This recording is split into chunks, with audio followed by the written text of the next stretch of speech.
Hola, buenas tardes, bienvenidos al Museo Amparo. Nos da mucho gusto recibirlos y dar inicio a nuestro programa de actividades académicas, en esta ocasión con este ciclo de conferencias que hemos preparado y que se titula Los curadores hablan. El objetivo justamente es invitar a los curadores que realizaron el trabajo de las exposiciones que actualmente se presentan en el museo para saber de sus proyectos y de los objetivos en estas curadurías. Iniciamos este ciclo y nos da mucho gusto recibir a Ana Elena Malet, quien es co-curadora de la exposición Artificios, Plata y Diseño en México, 1880-2012. Ana Elena, bienvenida, muchas gracias por estar aquí. Ella es curadora independiente, especializada en diseño moderno y contemporáneo. Como les comenté, co-curadora de la exposición Artificios, Plata y Diseño en México, 1880-2012. Trabajó como curadora en el Museo Soumaya, en el Museo de Arte Carrillo Gil y fue subdirectora de programación del Museo Rufino Tamayo. Ha realizado diversas exposiciones de arte, moda y diseño en museos de México y en el extranjero. De 2007 a 2012, coordinó para el Patronato de Arte Contemporáneo la investigación, programación y realización del proyecto www.mexardb.com, una página de consulta que busca poner a la mano la historia del arte contemporáneo en México de los últimos 20 años. Entre 2010 y 2012, dirigió la dirección curatorial del proyecto Destination México, que llevó el trabajo de 60 diseñadores mexicanos a las tiendas del Museo de Arte Moderno de Nueva York y a Tokio. Desde 2009 dirige y coordina el Corredor Cultural Roma Condesa, que lleva ya 11 ediciones. Actualmente trabaja en varias exposiciones sobre diseño latinoamericano que se presentarán en Estados Unidos entre 2014 y 2017. Nuevamente bienvenidos, que disfruten esta exposición. Les recuerdo esta conferencia, y les recuerdo que al término tendremos la oportunidad de visitar la exposición de Artificios. Ana Elena, muchas gracias y comenzamos.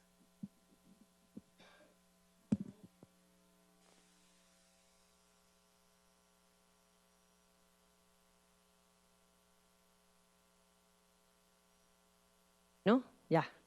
Buenas tardes, muchas gracias. Antes que nada, agradecer al Museo Amparo, primero que haya sido, ahora sí que anfitrión de esta exposición Artificios, Plata y Diseño en México, que tuvimos la oportunidad de curar Juan Coronel Rivera y yo para Fomento Cultural Banamex, y en segundo por invitarnos ahora sí que a inaugurar el 2014 con este ciclo de conferencias de los curadores hablan.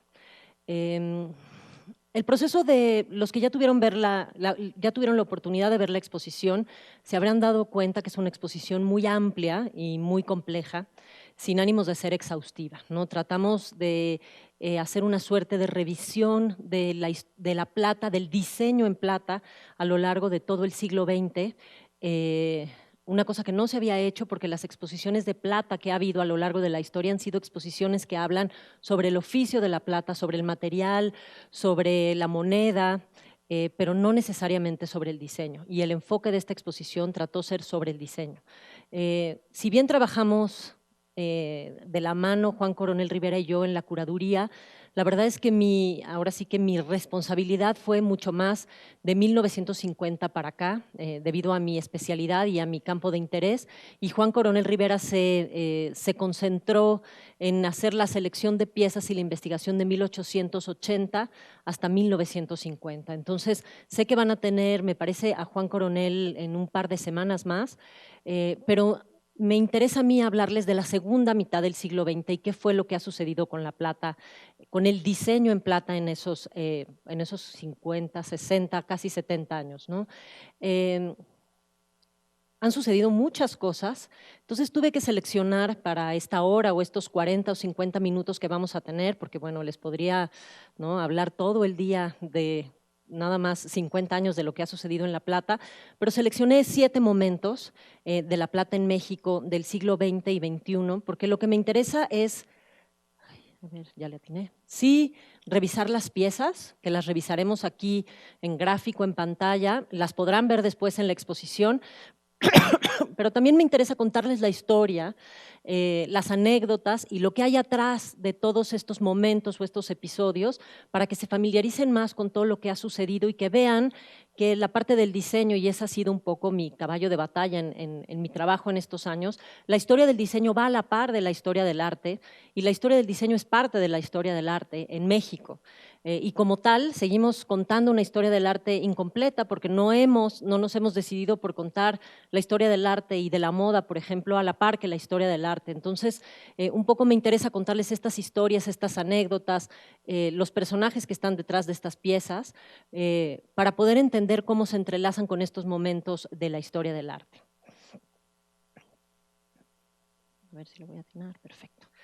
Vamos a empezar en 1950, 1953. Haré una pequeña introducción. Como ustedes saben, desde la Nueva España, la platería había sido un oficio, ¿no? Y un proyecto importante, ¿no? Como parte de, siempre decimos que la plata es moneda, material,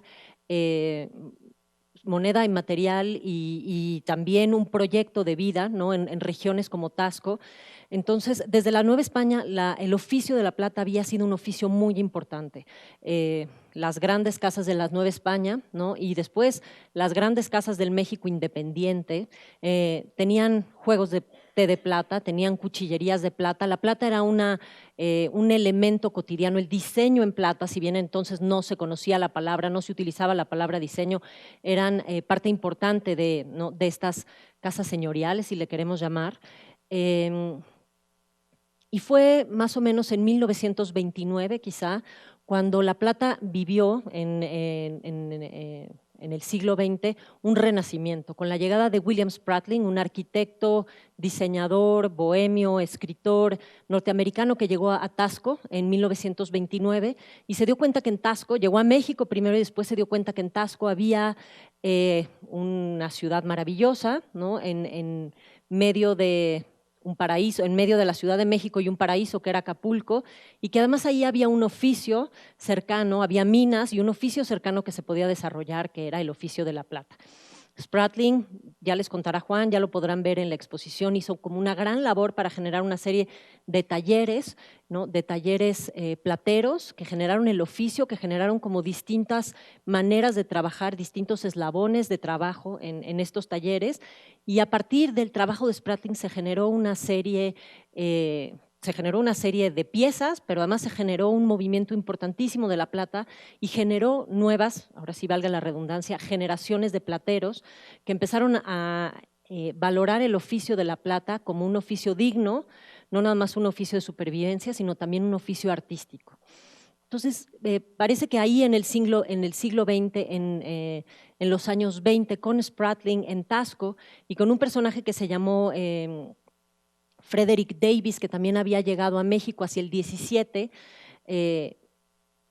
coleccionista, ahora sí que también un poco bon vivant, vividor, amante de las artes populares, llegó a México hacia 1917 a ocuparse de la tienda de la Sonoma News Company, que era la compañía que había llegado a abrir el ferrocarril en la Ciudad de México, en México, y tenía una pequeña tienda en lo que hoy es el Palacio de Iturbide, y esa tienda empezó a ofrecer grandes piezas de arte popular y al mismo tiempo se dio cuenta que a la vuelta del Palacio de Iturbide, que era la calle de Plateros, él podía esbozar unos diseños y estos grandes plateros de la calle de Plateros producirle o manufacturarle estos diseños, ¿no? Entonces él empezó a ofrecer ahí también grandes piezas de plata y creo que son estos dos polos en Taxco primero y en la Ciudad de México, Spratling y Frederick Davis, extranjeros los dos, norteamericanos los dos, quienes vinieron, ¿no? a darle una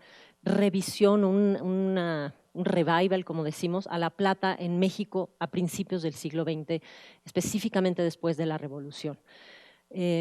Después de Spratling, ¿no? el oficio de la plata se revalora y se empiezan a abrir una serie de casas plateras, ya estoy hablando más hacia los años 30, en la calle de Plateros, en la Ciudad de México, que es lo que hoy es la calle de Madero, ahí a un costado, Nunca se dejó de trabajar la plata, había Valentín Vidaurreta y una serie de personajes que seguían trabajando la plata y había una suerte de tradición de que fuera en el centro histórico donde se ubicaran las grandes casas plateras. Casas como Casa Prieto, Casa Maciel, algunas de ellas, como esas dos que mencioné, ya no existen, pero Plata Villa, que todavía existe, o Plata Ortega, que también tiene todavía unas pequeñas tiendas, ¿no? Siguen funcionando y entonces hacia los años 50, finales de los años 40 y los años 50, en lo que es el corredor que hoy conocemos como el Corredor Juárez, en lo que es Avenida Juárez, se instalaron una serie de casas plateras. Entonces, el recorrido era desde la calle de Plateros hasta Avenida Juárez, donde había estas grandes casas plateras que se dedicaban a producir y a diseñar, más que a diseñar, a producir plata y a copiar estilos europeos clásicos, ¿no? La plata estilo inglés, si bien era plata mexicana, que salía o de las minas de Zacatecas o de las minas de Tasco, ¿no? Eran grandes soperas y jarras estilo inglés, estilo francés, ¿no? Estilo español, pero no había todavía un diseño mexicano arraigado en la plata. Lo había en Tasco y había algún diseño mexicano que estaba generando también, como les había dicho, ya se me olvidó quién les había dicho, a ver, ayúdenme. Bueno, ahorita Frederick Davis, que después además él fue contratado hacia mediados de los años 30, Fred Davis, para llevar lo que ustedes muchos recordarán que fue Plata Sanborns. Sanborns fue la primera gran tienda que tuvo un departamento importantísimo de artesanías hacia finales de los 30 y 40 y fue Frederick Davis, este personaje que les conté que tenía la tienda de la Sonoma News Company, a quien los hermanos Sanborns contrataron para desarrollar el departamento de artesanías y de plata Sanborns. Entonces, él lo que hizo fue poner a trabajar a Valentín Vidaurreta, a toda la escuela tasqueña, diseños europeos y neomexicanos para que se vendieran en Sanborns, en la platería de Sanborns. Entonces, la platería de Sanborns, junto con estas platerías, estas casas plateras que les estoy contando, fueron pues las que de alguna manera rigieron el estilo platero o la forma de acercarse a la plata en los años 30 y 40. Hacia los años 50 en Tasco se seguía trabajando, Spratling seguía trabajando, recordemos que fue en los años 50, mediados finales de los 50 que Acapulco surgió ahora sí que al mundo. Ahí también un grupo de diseñadores que emigraron de Tasco se establecieron en Acapulco para venderle al turismo. Y en la Ciudad de México seguíamos de alguna manera viviendo con esta idea de las casas plateras que copiaban los estilos tradicionales europeos me refiero.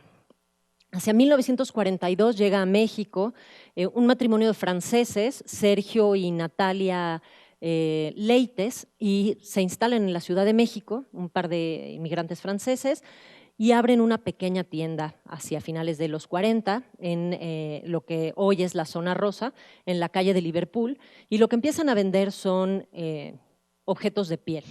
Un par de años después a esa tienda le ponen tane, porque en francés, tannerie, quiere decir talabartería, que es el trabajo de la piel y el trabajo del cuero.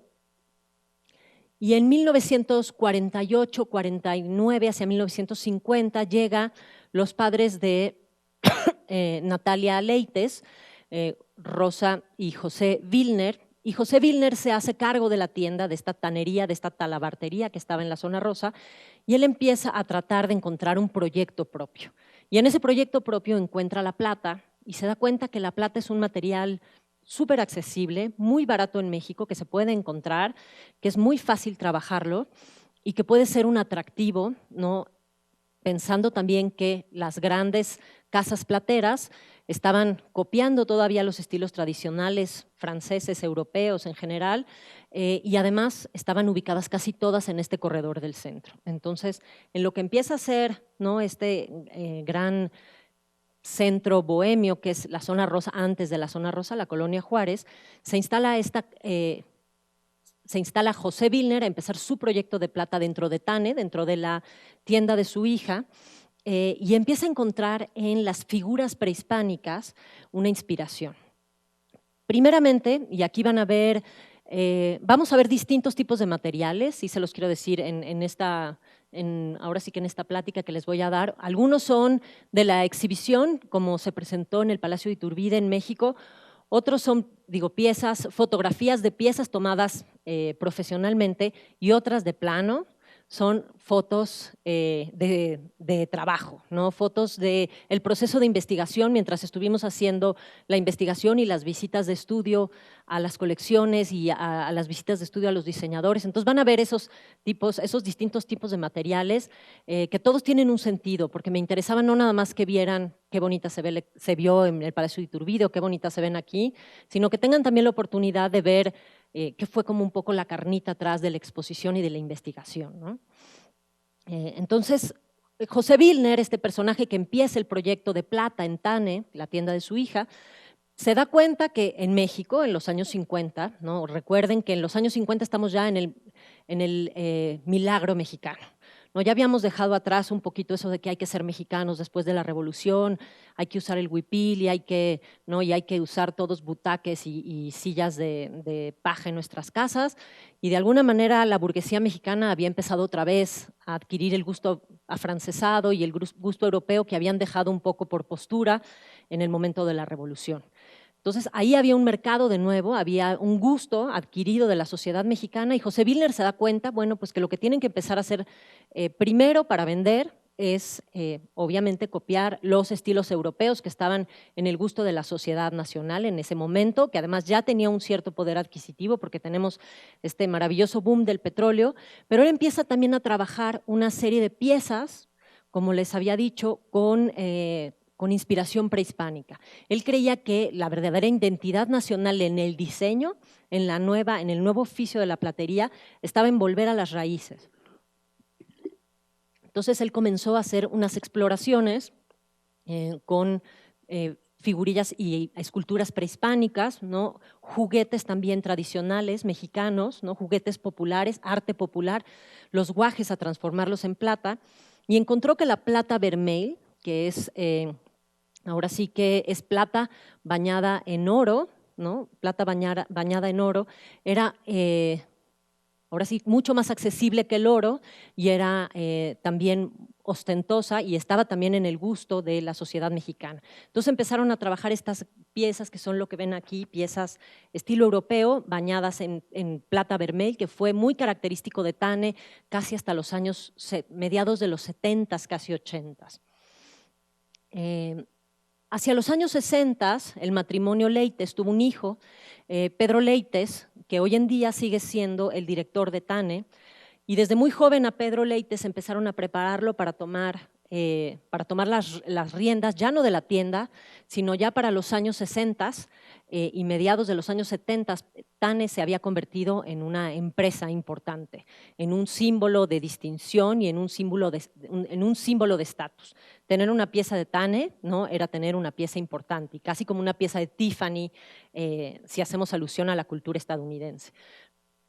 Pedro Leites se empieza a educar en talleres europeos, pasa también un tiempo una residencia en Tiffany, en Nueva York, y él empieza a entender que no nada más había que recurrir a las raíces, al arte prehispánico o al arte popular y a las reminiscencias europeas, sino que también había que ver hacia el diseño contemporáneo. Esto que ven aquí son algunos de los ejemplos de piezas de diseño contemporáneo creadas, diseñadas y propuestas por Pedro Leites. Muchas de ellas tienen todavía, como van a ver si le atino a aquí, ¿no? Muchas tienen reminiscencias prehispánicas, pero mucho más estilizadas, y otras son piezas ya completamente contemporáneas. Pedro Leites, hacia los años 70, invita a un grupo de diseñadores a integrarse a Tane, Omar Arroyo, Alfonso Sotosoria, Magdalena Cullerí, un diseñador medio coreano, norteamericano, que llega a México a finales de los 60 a trabajar con Pedro Ramírez Vázquez, que se llama Po Shun León, y empiezan a diseñar cosas mucho más contemporáneas, como son estas cosas que ven aquí, quizás reminiscencias de Ko, pero con una suerte de influencia finlandesa. pero al mismo tiempo siguen conservando este tipo de piezas que hacen, ¿no? Que rememoran el arte popular. Hay una anécdota que a la fecha no sabemos si es cierta, pero se dice que los gallos, ¿alguien sabe la anécdota de los gallos? ¿No? Que fueron diseñados para María Félix, porque María Félix era un amante de las peleas de gallo y entonces Tane decidió, nadie nos ha podido confirmar esa anécdota, pero bueno, La Plata está llena de ese tipo de anécdotas que se diseñaron estos gallos específicamente para regalárselos a María Félix y como la doña los tenía siempre en la entrada de su casa, se convirtieron en una pieza muy popular y Tane a la fecha lo sigue haciendo. La pareja de gallitos cuesta 250,000 pesos si ustedes lo quieren comprar, ¿no? Y tener como la doña en la entrada de su casa, pero son piezas que se siguen produciendo y siguen siendo parte del inventario y de Tane y del gusto de la gente, ¿no? Aquí tenemos los gallos que les hacía mención. Pedro Leites, como les decía, Pedro Leites invita a un grupo de diseñadores y empiezan a explorar las tendencias internacionales, a meterse no solamente en la parte de artes aplicadas, sino que se dan cuenta que la plata a lo largo de los años, no es lo mismo la plata, lo que costaba en los años 50, cuando empieza Tane, a después de las crisis económicas, lo que cuesta la plata a mediados de los años 70. Entonces se dan cuenta que en la parte de joyería hay un mercado también a explorar que implica tener menos plata, ¿no? Pero al mismo tiempo muy buenos diseños. Y este es el tipo de joyería que hoy, a la fecha, si se fijan, son las hachas prehispánicas, pero ya en un estilo mucho más contemporáneo que Pedro Leites y este grupo de diseñadores empezaron a proponer hacia los años 70, los 80 y a la fecha. Alfonso Sotosoria fue una de las figuras fundacionales de la museografía en México, pero también fue un gran diseñador y, como les decía, fue parte del equipo de Tane. Omar Arroyo y Pochung León y Magdalena Cullerí, hacia los años 80 desistieron de trabajar en Tane porque era muy difícil trabajar en una suerte de empresa familiar. Pero Alfonso Sotosoria, hasta el final de sus días, que murió en 2010, siguió siendo parte, entre otras muchas cosas que hacía del equipo de Tane. Y él entendía y él estaba muy consciente que había que retomar la tradición, pero diseñar cosas con líneas mucho más suaves, mucho más finas y mucho más rectas. Pero al mismo tiempo estaba consciente que había mucha inspiración en las raíces, como este caso que ven aquí, que él lo convirtió como en una pequeña pieza decorativa o un cenicero, o este tipo de collares que también creó para Tane. Sin dejar de lado la tradición de la plata vermeil que había iniciado José Wilner en Tane a principios de los años 50, pero ya con un toque más contemporáneo, Sotosoria entendió muy bien el lenguaje contemporáneo que había que ofrecer, ahora sí que a los nuevos públicos y al nuevo mercado. Lo que es interesante es que Sotosoria aprendió a trabajar todas las técnicas. Tane no únicamente fue una tienda, una empresa que además abrió unos enormes talleres de producción. Hacia los años 80, el gobierno de Zacatecas les ofrece abrir una suerte como de centro platero. El gobierno de Zacatecas se va a encargar de administrar y de pagar la nómina de esos artesanos que aprendieran a utilizar la plata y a trabajar la plata, y Tane podía aprovechar ese centro platero para que fuera, ahora sí que su taller de mano de obra. A mediados de los 90, el gobierno de Zacatecas, que ya no se iba a ocupar más de ese centro platero. Entonces Tane encontró, perdón, no es el centro platero de Zacatecas, es el centro platero de Tlalpujahua.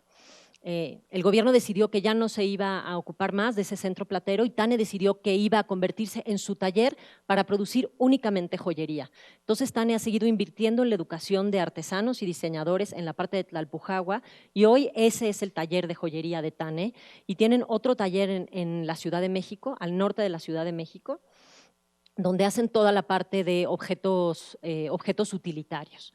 Lo que es interesante de Sotosoria, les decía aquí, es que él aprendió las distintas técnicas de la plata. Por ejemplo, este tipo de técnica, ¿no?, que se realiza no fundido, sino más bien labrado, y esta es una hebilla que está realizada a la cera perdida, ¿no? Entonces, él aprendió los distintos tipos de técnicas, ¿no? Que podían ser más caras, más baratas, ¿no? De distintas, ahora sí que con distintos acabados, para lograr que las piezas de Tane fueran mucho más ricas y para públicos más variados y bolsillos de todo tipo. Hay una parte bien interesante que es que, les voy a decir que ustedes recuerden la última crisis, pero bueno, en este país la última crisis fue el año pasado, ¿no? Vivimos de crisis en crisis. Lo que es bien interesante de la historia de la plata es que la plata como moneda, como material económico, pues está sujeta a los cambios del mercado, y me refiero a los cambios económicos de los valores de la plata. Cuando empezamos la investigación de esta exposición, un kilo de plata valía 2.500 pesos, y empezamos la investigación de esta exposición, estamos en 2013, finales de 2010. Hoy un kilo de plata vale 22.000 pesos. O sea, imagínense, en 3 años se disparó el precio de la plata por la crisis económica. La mayor parte de los países decidieron invertir en metales, ¿no? Para no enfrentarse como a estas fluctuaciones tanto del euro como del dólar. Entonces tienen su dinero en metales, y en menos de 5 años, de 3 años, la plata subió pues muchísimo por ciento. Lo que es interesante es que a lo largo de estos 50, 60 años que les estoy contando, ha habido estas distintas crisis de la plata, y los diseñadores han tenido que encontrar distintas maneras de seguir integrando la plata a sus creaciones, pero no echándole ahora sí que todo el costo al, al cliente o al usuario final.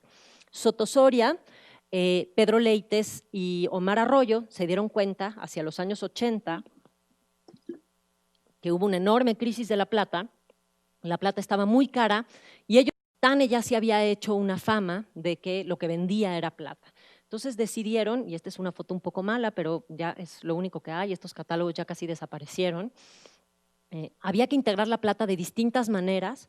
Entonces generaron una serie de nuevas líneas, como puede ser esta, con madera, y solamente, si se fijan, tiene poquitita plata, ¿no? Para seguir hablando el lenguaje de la plata, pero con materiales mucho más accesibles, ¿no? Y mucho más económicos. Generaron también una línea de cobre con aplicaciones, pequeñas aplicaciones de plata, que era muy barata y muy fácil de producir, ¿no? Y muy accesible para la gente. Estamos hablando esto de los años 80. Lo que fue muy interesante también, no sé si ustedes han oído, los que sean diseñadores, que sé que por aquí hay un par, Tapio Wirkkala, que es uno de los padres del diseño nórdico, vino a México en recurrentes viajes en los años 60, entre los años 60 y los años 80, y hizo muchísima producción en México, no solamente física, no solamente objetos, sino también tuvo mucha producción intelectual. Dio muchas conferencias, influyó a muchísima gente en la UNAM, en un proyecto que existió en los años 60, que era el Centro de Diseño del Instituto Mexicano de Comercio Exterior, el IMCE, y Pedro Leites conoció a Tapio Wirkkala en uno de estos talleres y lo invitó a generar una serie de piezas que a la fecha se siguen produciendo, y que poca gente sabe que Tapio Wirkkala produjo una serie de piezas. Aquí en la exposición van a ver una enorme ponchera espectacular, ahora sí que martillada, diseñada por Tapio Wirkkala y producida para Tane, que a la fecha sigue siendo parte del catálogo de Tane. Entonces, lo que es muy interesante es que Tane, a la fecha, ha seguido involucrando diseñadores, no solo nacionales, para generar una línea y un estilo, ¿no? Que sea completamente mexicano, pero que tenga este lenguaje internacional, que pueda abarcar el trabajo de muchos diseñadores, que pueda ahora sí que ser accesible a muchos tipos de públicos y de bolsillos, y que siga manejando un lenguaje contemporáneo. Desde 2010, Tane es ya parte del Palacio de Hierro, no del Palacio de Hierro, de Grupo Val, que es Industrias Peñoles, el Palacio de Hierro, y la verdad es que hay como una muy buena perspectiva sobre lo que puede suceder en Tane, porque están apostando mucho por el diseño, por quedarse no nada más en estas como grandes piezas decorativas estilo europeo, sino en hacer piezas accesibles. Sabemos, yo les hablaba hoy de los precios de la plata, pues que es imposible casi para cualquiera de nosotros poder comprar ¿no? un juego de té este pelo, ¿no? No nos alcanza, ni tampoco lo queremos limpiar, ¿verdad? Ni tampoco tenemos lugar donde ponerlo. Hoy la vida se vive de otra manera, pero es una parte interesante que TAN es una empresa y una marca que ha logrado entender el cambio ¿no? y los flujos del diseño para adaptarse a los nuevos gustos. Y eso lo van a poder ver también en la exposición. Aquí si bien traje unos ejemplos, ¿no? Y cuando vayan, aquí tienen Palacio de Hierro, aquí tienen TANE, entonces pueden ir a asomarse a ver como las novedades porque están involucrando otros diseñadores contemporáneos a su catálogo. Hay un proyecto también bien interesante que van a ver las piezas de TANE, un proyecto de TANE bien interesante que lo van a ver también en sala, que es lo que se llamó arte objeto. Hacia los años 80, finales de los años 80, 90, Pedro Leites invitó a un grupo de diseñadores, de artistas, perdón, a generar piezas de arte objeto, esculturas en plata de edición limitada, ¿no? Que se vendían una, 2 o 3 cada año, ¿no? Muy seleccionadas. Y hay gente desde Luis Barragán, Matías Geritz, Edgar Negret, Francisco Toledo, Sergio Hernández, Javier Marín. Y ese es un proyecto que a la fecha, ¿no? Siguen integrando artistas, se llevan un buen tiempo en decidir quién va a ser el siguiente artista, pero siguen integrando artistas a este catálogo de arte objeto. Y por otro lado tienen el proyecto de arte joya, que también han invitado a artistas como Gustavo Pérez o como Juan Soriano a hacer piezas de joyería, diseño de artistas, piezas de joyería más accesibles, obviamente que una pieza escultórica, ¿no? Con mucho menos plata, pero hay piezas también muy bonitas, ¿no? Pues muy de colección, que van a ver también en la exposición. El segundo momento, ya estamos en los años 60, es el Bazar del Sábado. No sé si alguno de ustedes sea familiar. ¿Desea familiar? ¿Alguien? ¿Sí? Ah, perfecto. Bueno, los que no, les contaré. El Bazar del Sábado es, esta es una foto de hoy en día, el Bazar del Sábado está ubicado en el centro de San Ángel, enfrente de lo que es la parroquia, la iglesia de San Jacinto, en una gran casona del San Ángel antiguo, del San Ángel viejo empedrado. Y en los años 60, un matrimonio de artistas, diseñadores norteamericanos, Wendell Riggs y Cynthia Sargent, que vivían en la Ciudad de México, se dieron cuenta que al lado de ellos, que alrededor de ellos, había una serie de personajes que estaban haciendo piezas de diseño artesanal, ¿no? Piezas en su propia casa, que tenían talleres caseros, cera, joyería, textiles, y que no tenían un lugar donde venderlo. Los Riggs habían llegado a México hacia el 51, 52, procedentes de Estados Unidos. Ambos eran artistas con distintos bagajes culturales. Se habían casado en el 51, en el 52 decidieron venirse a México, se establecieron en México y descubrieron en México, ahora sí que en esos años 50 que ya les había yo contado, un caldo de cultivo para generar nuevos proyectos artísticos y de diseño. Ellos se dan cuenta, ellos al mismo tiempo que ellos están especializados en arte textil, hacen ahora sí que tapicería, empiezan a trabajar con los grandes diseñadores de mobiliario de la época. Hoy en día una marca que ellos crearon en los años 50 para hacer tapetes, tapices y tela para los muebles, se llama Tamacani, todavía existe, todavía reproduce algunos de los diseños que Cynthia Sargent hizo en los años 50 y 60. Ellos empiezan a trabajar las telas y se establecen ahí en el sur por el desierto de los Leones y en su casa tienen un pequeño cine, arman también una pequeña galería que se llamó ProArte y empiezan ahora sí que darle vuelo a toda la comunidad artística, muchos extranjeros que estaban alrededor de ellos. Y dicen, bueno, ¿por qué no generamos un lugar donde la gente que está alrededor de nosotros pueda vender su trabajo? Entonces encontraron ahí en San Ángel, en Chimalistac, un poquito más adelante, una casa en la calle de Doctor Galvez, que es ahí a donde hoy llega el Metrobús, y decidieron que se iba a llamar el Bazar del Sábado. ¿Por qué el Bazar del Sábado? Porque únicamente ellos iban a rentar todo el año la casa, pero únicamente se iba a abrir en sábados. El sábado desde las 10 de la mañana o desde las 9 de la mañana hasta las 8 de la noche y con el ánimo de que domingo, lunes, martes, miércoles, hasta el siguiente viernes, los diseñadores, los artesanos pudieran encontrar materiales y volver a generar una producción toda la semana para el sábado siguiente tener cosas nuevas. Entonces empiezan con este bazar del sábado en 1960 y en Chimalistac. Esta es una fotografía de Cynthia Sargent haciendo uno de sus tapetes. Y el bazar originalmente empieza con 15 diseñadores. 15 diseñadores entre textiles, vidrio, joyería, cera, figuras de cartón, trabajos de cartón y arte popular. Y empieza a ser un éxito porque había una comunidad extranjera que en los 60 estaba ávida de nuevos materiales. Para los 60 el arte popular, como se había entendido en los años 30, ¿no? Y principios de los 40, el arte popular como parte de la identidad nacional, ya había quedado, o sea, esa idea del arte popular había quedado como parte de la identidad nacional y que debía ser indispensable en una casa, había quedado un poco hacia atrás. Y yo creo que es como una respuesta a un movimiento artístico y de diseño norteamericano que se llama el Studio Craft, que son diseñadores que empiezan, una comunidad de diseñadores urbanos, de artesanos urbanos que empiezan a generar piezas utilitarias y de ornamento en sus propias casas. Surge este movimiento de diseñadores en México en los años 60 y se instalan en el Bazar del Sábado. Uno de los personajes fundacionales, de los personajes que desde el principio empezó en el Bazar del Sábado, empezó con su puesto ahí y a la fecha sus hijas, él ya murió, pero sus hijas siguen teniendo el puesto del Bazar del Sábado, es Khaled Muyáez. Khaled Muyáez es antropólogo, arqueólogo, que chileno, llega a México por esas fechas a finales de los 50, y él, si bien su profesión era en la antropología, él en sus ratos libres era coleccionista, un gran coleccionista de arte popular, pero en sus ratos libres coleccionaba milagritos, esos pequeños milagritos que ven en las iglesias y que se ponen, ¿no?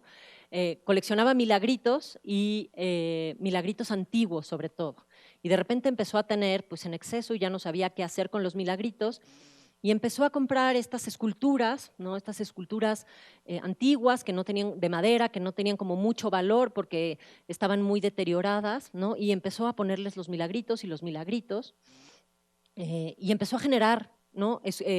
Un trabajo que se convirtió en un trabajo súper popular en el Bazar del Sábado.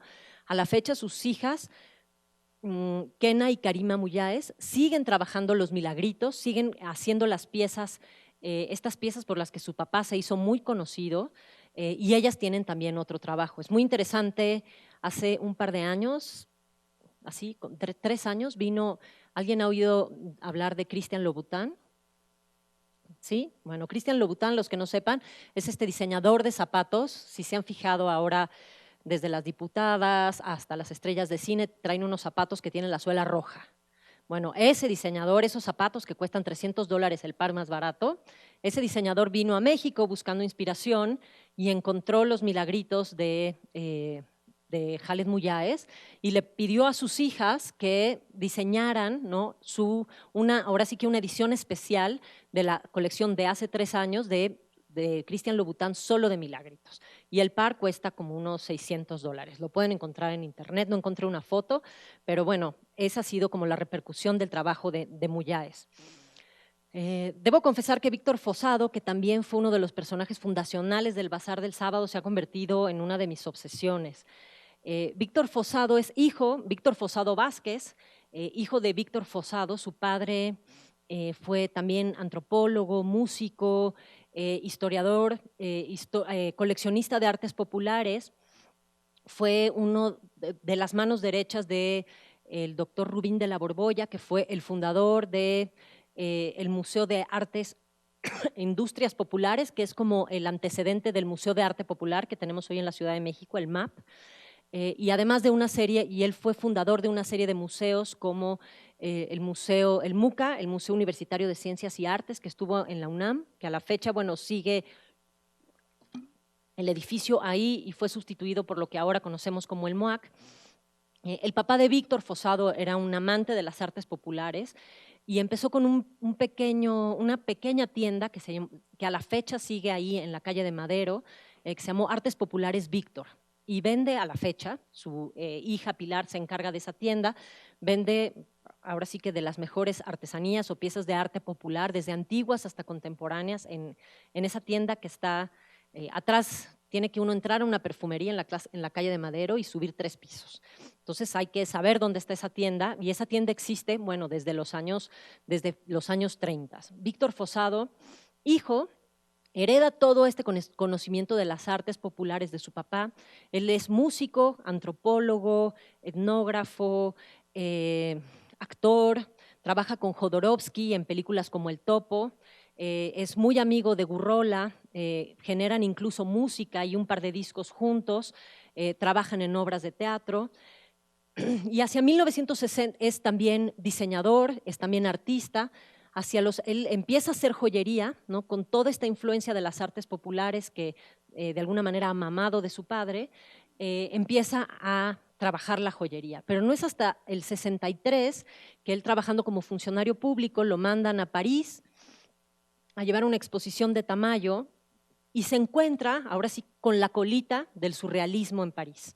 Y encuentra todavía un André Breton ya mayor, pero un grupo todavía de artistas surrealistas, la verdadera cepa surrealista, y Víctor Fossado pues, se enamora del surrealismo y entiende, a través de estas pláticas con ellos y de este contacto con esta cepa del surrealismo, que mucho de lo que hay en México, ¿no? Eso que había dicho Breton, es material para transformarse en piezas casi surrealistas.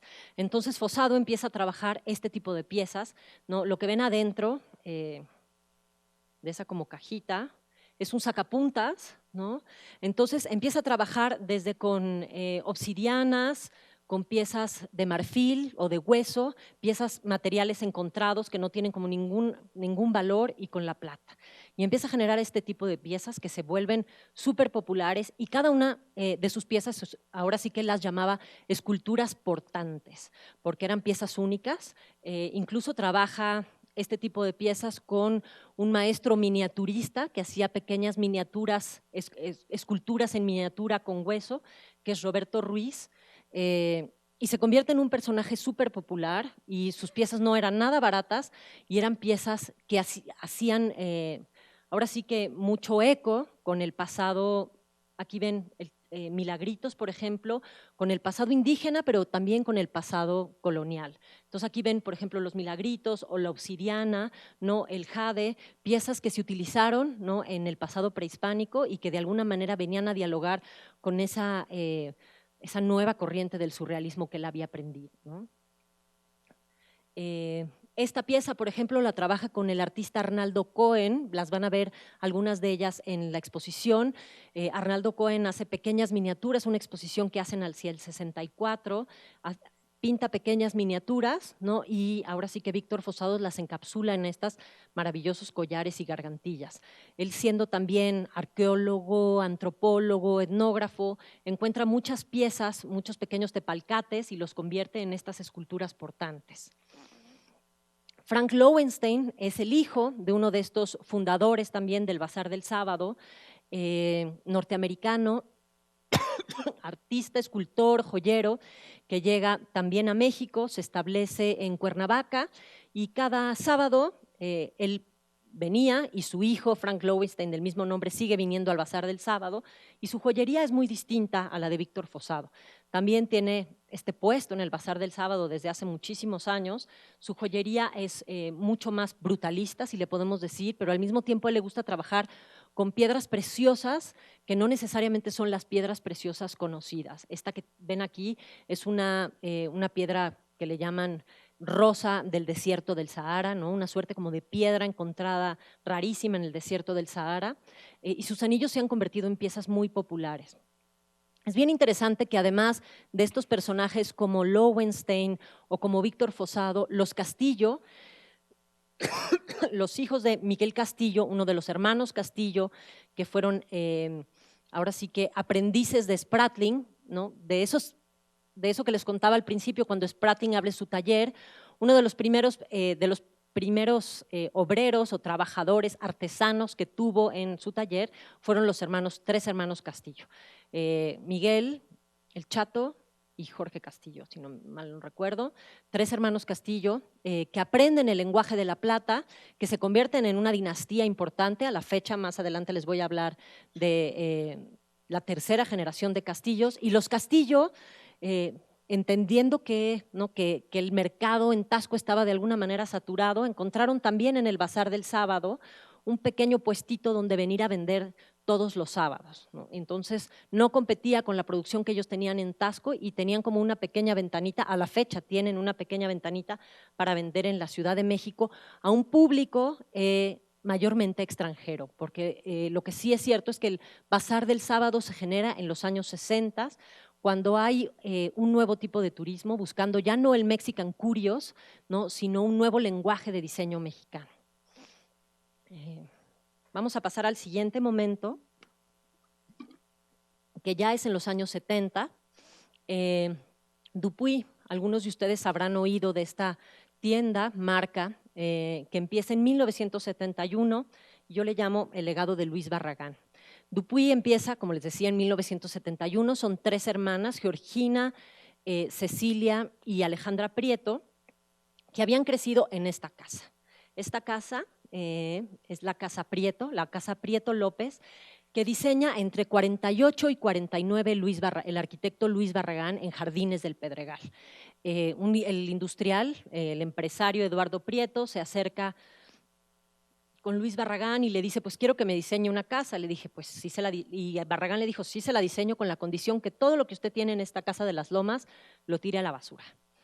Y entonces el industrial acepta y tiran todo, ¿no? Su comedor Chip 'n Dale, su recámara Reina Ana, pues lo venden.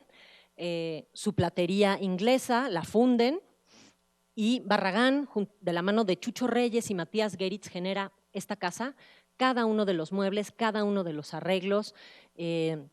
Las hermanas Prieto crecieron en esta casa y dicen que era horrible porque si llegaba Barragán y veía sus muñecas encima de su cama, las aventaba al closet. Nada podía interrumpir todo lo que había diseñado Luis Barragán. No podía haber absolutamente nada fuera de lo que él les había permitido tener como adorno, ¿no? Y ahora sí que puesto en la casa. Decían que cada sábado él y Chucho Reyes iban a comer a la casa y era de ley que tenían que pasar y repasar que todo estuviera en su sitio, porque ese había sido el compromiso con Barragán. A la fecha, la casa sigue puesta, los señores Prieto murieron hace un par de años, nadie vive ahí, pero la casa sigue puesta igual y como Luis Barragán y Chucho Reyes ahora sí que la propusieron.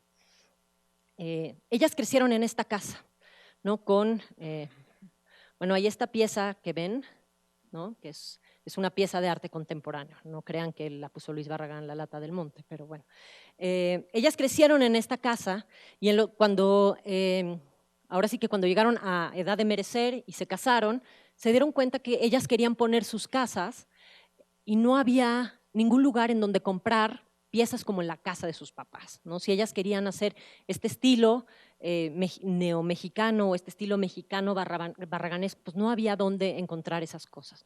Entonces, primero Georgina y después Cecilia y Alejandra se dieron a la tarea de ir, ahora sí que de visita a distintas ciudades, distintos pueblos, a mercados de antigüedades, a buscar estas piezas que podían hacer eco, ¿no? Con el estilo con el que ellas habían crecido, y además empezaron a encontrar artesanos y a diseñar, sin ser diseñadoras, y a producir muebles, primero para el gusto de ellas. La gente les decía, ay, qué padre, ¿dónde puedo conseguir esto? No, pues yo me lo hice.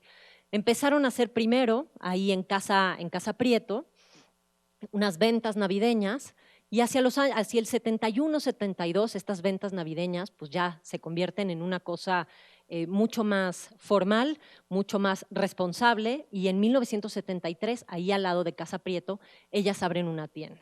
Y la consigna de la tienda es eso, de alguna manera reproducir este estilo mexicano. Pensemos que ya en los años 70 estábamos en esta crisis un poco de identidad, ¿no? Con Luis Echeverría, se había cerrado el mercado, no se conseguían cosas de fuera de México, ¿no? Había como esta idea de que todo lo que se producía en México era chafa y era de mala calidad, y si podíamos cruzar la frontera, pues nos traíamos lo que podíamos, porque aquí no llegaban, ¿no? En esta idea de que nos cayó la cortina del nopal, aquí no llegaba nada.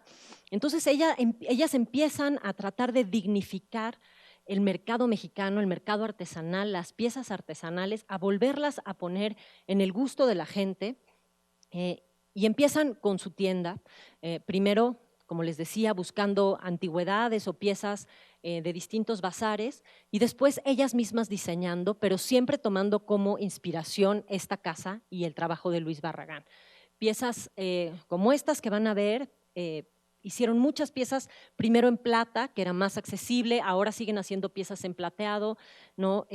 Molcajetes, reminiscencias a los trabajos de Santa Clara del Cobre, van a ver piezas en la exposición, este tipo, ¿no? de recipientes trípodes que hacen referencias también a las raíces, y ellas empiezan a generar, ahora sí que una dignificación, como les dije, del trabajo artesanal, pero empiezan también a poner en el gusto de la gente otra vez lo mexicano, ¿no? Y hacer que la gente piense que lo hecho en México y hecho por manos artesanales está bien hecho, y además tiene que pagarse un precio justo, no es algo que sea barato, ¿no? Sino que tiene el mismo valor que un vidrio de baccarat que es también hecho de manera artesanal, ¿no?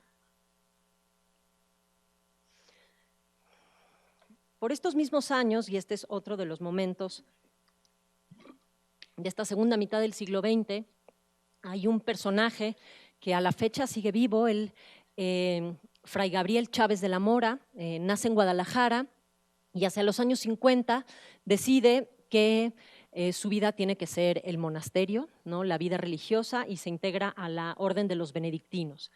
Dentro de la Orden de los Benedictinos, que en ese momento era una orden muy liberal y que estaba regida ahora sí que por el lema laborar et orar, ¿no? Hay que laborar, es trabajar es orar, ¿no? Trabajar es servir a Dios. Entonces, dentro de la misma vida monástica se le permite a Fray Gabriel Chávez de la Mora estudiar arquitectura en esta nueva escuela que hacia los años 50, él se integra en el 55, él sale del monasterio en el 55, pero hacia principios de los años, finales de los 40, principios de los 50, surge la Escuela de Arquitectura en Guadalajara. Un grupo de arquitectos, de distinguidos arquitectos tapatíos, decide que no hay una escuela formal para educar arquitectos tapatíos, ¿no? Una buena escuela. Entonces van a Europa a traer una serie de artistas y arquitectos a que sean los que impartan la carrera de arquitectura, entre los que se encuentra Matías Geritz, ¿no? Lo traen en el 47 a Guadalajara y se instaura lo que es la licenciatura de arquitectura en la universidad, la primera carrera universitaria de arquitectura en Guadalajara, y Fray Gabriel es parte de esa primera generación. Por el nombre, ahora sí que por su apellido, por la C, es por orden alfabético el primero en graduarse de esa generación de la carrera de arquitectura en Guadalajara. Sale en 1955, este es Fray Gabriel. Y los benedictinos entienden muy bien que él, además, ¿no?, de dedicarse a la vida religiosa, es un gran diseñador y un gran arquitecto. Muchos de los grandes monasterios benedictinos, que a la fecha, como por ejemplo el que está ahí en el Centro Escolar del Lago, en el norte de la ciudad, fue diseñado por Fray Gabriel Chávez de la Mora. Esta tipografía que seguramente ustedes verán, los que vayan a misa todos los domingos en los misales, que es muy conocida. Esta tipografía es diseñada por Fray Gabriel Chávez de la Mora. Él se mete a diseñar no solamente tipografía, sino también vitrales. Los vitrales de la Basílica de Guadalupe los diseña junto con Pedro Ramírez Vázquez, Fray Gabriel Chávez de la Mora. Y él al mismo tiempo se empieza a involucrar hacia el 56. Él está en Cuernavaca y inicia con el escultor Paulsen, Paulsen Kamba, que es un escultor también tapatío, que duró solamente 10 meses en el monasterio y después decidió abandonarlo todo por la vida de la escultura y el diseño, pero con él empieza un proyecto que se llama Talleres Monásticos, que después, un par de años después, se convierte en Talleres Emaús. Él está trabajando en Cuernavaca y entonces lo que hace para que los monjes benedictinos se ganen la vida. Los monjes benedictinos en Aguatitlán, que era el monasterio donde él estaba, vivían de su huerto, muy adelantados a su época, ¿verdad? Ya quisiéramos ahora, vivían de su huerto y de sus animales. Y entonces Fray Gabriel y Ernesto Paulsen Kamba inician este proyecto para que ellos empiecen a generar piezas de diseño, ¿no? Oraciones con esta tipografía, ¿no? Algunos de ustedes la tendrán en su casa o las habrán visto, oraciones para colgar, ¿no? Pequeñas plaquitas, algunas de plata montadas en madera, y empieza a diseñar también piezas religiosas para uso cotidiano, ¿no? Para los monasterios de los benedictinos. Distintas iglesias le encargan copones, la ropa para religiosos, cálices, y él empieza a involucrarse en el diseñar, pero desde una manera muy contemporánea, piezas para, ahora sí que para la vida religiosa. Este son el tipo de piezas que incluso hoy en día siguen en uso en algunas de los monasterios que diseñó Fray Gabriel y en otros lugares que, como les decía, él se convirtió ahora sí que en un diseñador oficial de alguna manera para muchas de las iglesias y muchas de las órdenes episcopales. Trabajó incluso esta pieza que van a ver acá, esta que a ver, ¿dónde estoy? Ya latino. Esta es diseñada en colaboración con los hermanos Castillo de Taxco.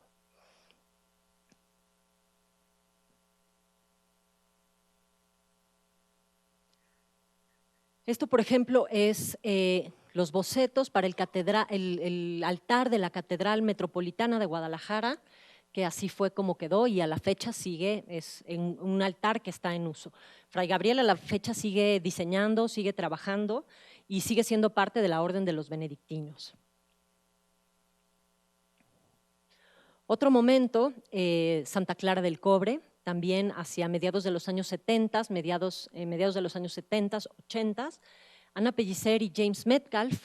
James Metcalf es un artista norteamericano que se instala en México después de haber tenido mucho éxito en Estados Unidos, pero estar un poco harto, ¿no?, de la vida comercial y mundana del arte en Nueva York. Decide venir a México, primero para montar una exposición en Bellas Artes hacia 1966, y en 1967 descubre el poblado, la ciudad de Santa Clara del Cobre y todo lo que están produciendo ahí los artesanos, y decide instalarse. Él era escultor, murió hace un par de años, decide instalarse en Santa Clara del Cobre, y un par de años después llega Anna Pellicer, una estudiante de escultura, a tratar de aprender. Se había hecho una gran fama James Metcalf de que había llegado a Santa Clara no solamente a aprender de los artesanos, sino también a revolucionar la manera en que los artesanos de Santa Clara del Cobre producían sus diseños.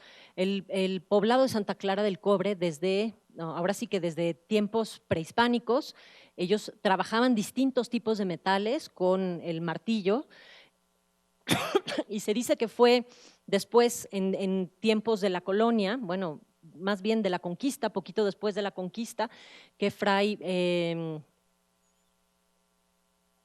Don Vasco de Quiroga, muchas gracias, en efecto, que Don Vasco de Quiroga llega a Santa Clara del Cobre y les enseña una manera de trabajar, y bueno, con todas, ahora sí que las ordenanzas que existieron en esa época, se empieza a trabajar ahora sí que solamente un estilo de pieza, que es, si ustedes van en las carreteras, o si ustedes de Michoacán, o si ustedes llegan a Santa Clara del Cobre, el caso que a la fecha se sigue llamando Caso Don Vasco, y era el único, ¿no?, ahora sí que aprendieron a producir esa pieza con maestría. James Metcalf empieza a entender la manera de producir, y de diseñar, más bien ¿no? de retrabajar estas piezas de los artesanos, y empieza a tratar de abrirles un poco el mundo, ¿no? De decirles, no nada más diseñen lo que ya les enseñaron, ¿no? Ya dejamos ese tiempo atrás, ahora aviéntense a producir nuevas formas, siempre mirando hacia el pasado, pero traten de hacer, ¿no? Las bocas de estos casos o de estos floreros que ustedes hacen y que han hecho a lo largo de los tiempos con bocas más anchas o con formas mucho más contemporáneas.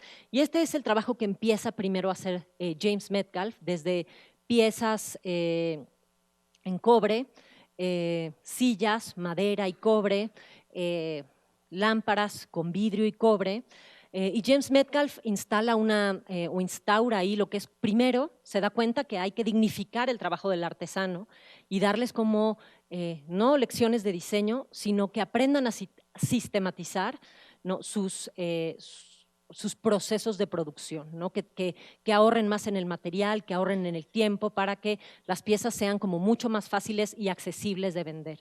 Entonces empieza a trabajar con ellos, primero instala la Casa del Artesano, después abre un pequeño centro como de trabajo técnico, y él, ya de pareja con Ana Pellicer, empiezan a tratar de generar una suerte de escuela, ¿no? de trabajo artesanal y de diseño en Santa Clara del Cobre.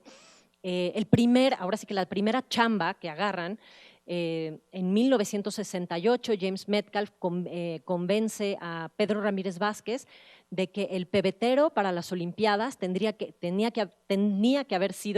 producirse en Santa Clara del Cobre. Entonces, durante meses y meses y meses, diseñan y generan esta enorme pieza, que fue la pieza que se utilizó como pebetero en las Olimpiadas de 1968. A partir de ahí, como les decía, empieza la Casa del Artesano y empiezan a generar una serie de proyectos educativos, ¿no? para mejorar los procesos de producción de los artesanos sin necesariamente, ¿no? invadir sus creencias ¿no? y sus acercamientos estéticos. Al mismo tiempo que se está trabajando con los artesanos, Ana Pellicer se da cuenta que este es el tipo de trabajos. Ana Pellicer se da cuenta que el sistema de producción y el sistema social en Santa Clara del Cobre es un poco sui generis. Son los hombres los que trabajan el cobre y las mujeres se quedan en su casa al cuidado de los niños y ¿no? de la casa y de la comida y de las labores tradicionales de la mujer, sin tener ninguna actividad económica.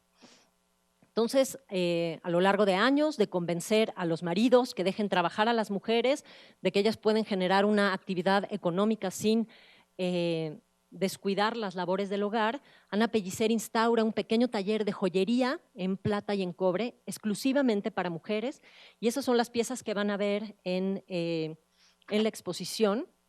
Lo que les traje aquí son piezas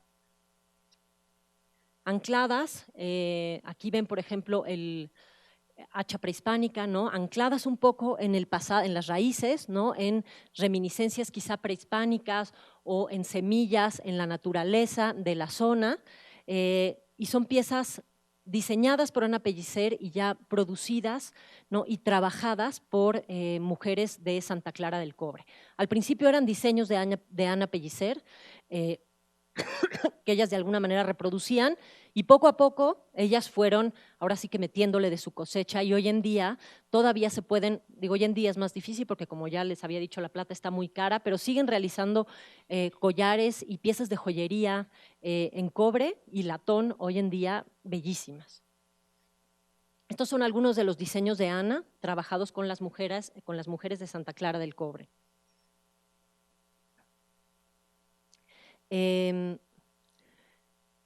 Se preguntarán qué pasó con ese proyecto. El proyecto creció hacia los años 90, incluso se declaró que esta escuela que ellos habían empezado se convertía en un CECATI, ya ahora sí que una institución oficial de educación técnica. Pero como todo en este país, empezaron una serie, cuando los artesanos empezaron a crecer y las familias empezaron ahora sí que a dividir, empezó una serie de grillas, y los artesanos, ¿no? que de alguna manera se habían formado con James Metcalfe y Ana Pellicer, hicieron a los dos artistas de lado, los expulsaron de alguna manera de la comunidad educativa, y el proyecto que ellos habían comenzado pues se murió. Hasta hace un par de años, James Metcalf murió en 2012. Ana Pellicer se involucró en una férrea batalla legal porque una parte de los artesanos decían que ellos les habían robado parte como de su historia intelectual y cosas así, y al final hace apenas unos meses que Ana Pellicer recibió a nombre de ella y de su marido un reconocimiento ya por parte de la comunidad de Santa Clara del Cobre. Entonces al final, bueno, una historia que había sido triste, creo que en los últimos años, en los últimos meses sobre todo, ya como que se resarció esa parte, ¿no? Tasco contemporáneo. Como les decía, desde los años 20, Tasco se convirtió en uno de los centros, no solo plateros, sino uno de los centros de diseño de plata más importantes del continente americano, no solamente de México.